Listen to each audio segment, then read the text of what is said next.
അപ്രതീക്ഷിത സ്ഥാനാർത്ഥികളെയൊക്കെ രംഗത്തിറക്കിക്കൊണ്ടാണ് തിരഞ്ഞെടുപ്പ് രംഗം കൊഴിപ്പിക്കുന്നത് മുന്നണികൾ. ഇതൊക്കെ എങ്ങനെ വോട്ടാകുമെന്ന് ജനം തീരുമാനിക്കട്ടെ. ഇനി പാലക്കാടേക്ക് നമുക്ക് പോകാം. ജില്ലയിലും വിമതശല്യം മുന്നണികളെ അലട്ടുന്നുണ്ട്. പാലക്കാട് നഗരസഭയിൽ കോൺഗ്രസിനെ 3 വിമതർ വെല്ലുവിളി ഉയർത്തുന്നുണ്ട്.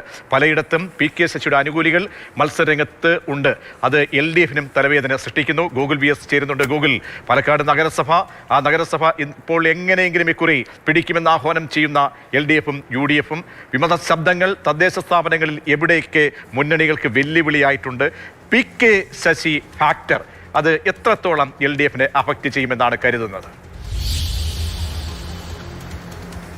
ഇപ്പോൾ പാലക്കാട് നമ്മൾ പരിശോധിക്കുകയാണെങ്കിൽ പാലക്കാട് നഗരസഭയാണ് കടുത്ത മത്സരം നിലനിൽക്കുന്ന ഒരു പ്രദേശം. അവിടെ 3ഇടത്ത് കോൺഗ്രസ് വിമതർ മത്സര രംഗത്തുണ്ട്. മുൻ കൗൺസിലറുടെ ഭാര്യയും ഒരിടത്ത് മത്സരിക്കുന്നുണ്ട്.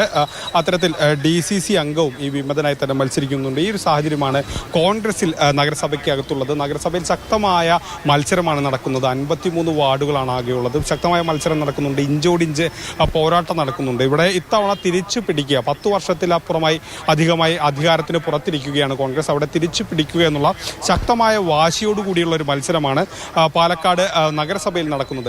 ഏറ്റവും പ്രധാനമായ ഒരു രാഷ്ട്രീയ നീക്കമുള്ള അല്ലെങ്കിൽ രാഷ്ട്രീയ മത്സരം പിന്നീട് നടക്കുന്ന ഒരു സ്ഥലം മണ്ണാർക്കാടാണ്. ഇവിടെ എന്തെന്നാൽ PK ശശിയെ പണ്ട് പിന്തുണച്ചവർ പിന്നീട് പല കാലങ്ങളിലായി പാർട്ടിയിൽ നിന്ന് പുറത്തായവർ ഒരുമിച്ച് ചേർന്നുകൊണ്ട് ഏകദേശം ഒരു 10 വാർഡുകളിൽ മത്സരിക്കുന്നുണ്ട്. അത്തരത്തിലൊരു കടുത്ത മത്സരം മണ്ണാർക്കാട് നിലനിൽക്കുന്നു. മണ്ണാർക്കാട് ഇപ്പോൾ നിലവിൽ ഭരിക്കുന്നത് UDF ആണ്. അതിന് UDFന്റെ സിറ്റിംഗ് വാർഡുകളാണ് കൂടുതലായി ഉള്ളത്.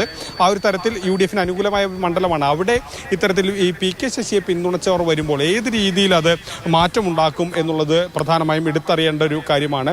അതോടൊപ്പം തന്നെ മണ്ണൂർ പഞ്ചായത്തിൽ CPIയും CPMും നേർക്കുനേർ മത്സരിക്കുന്നു എന്നുള്ളതാണ്.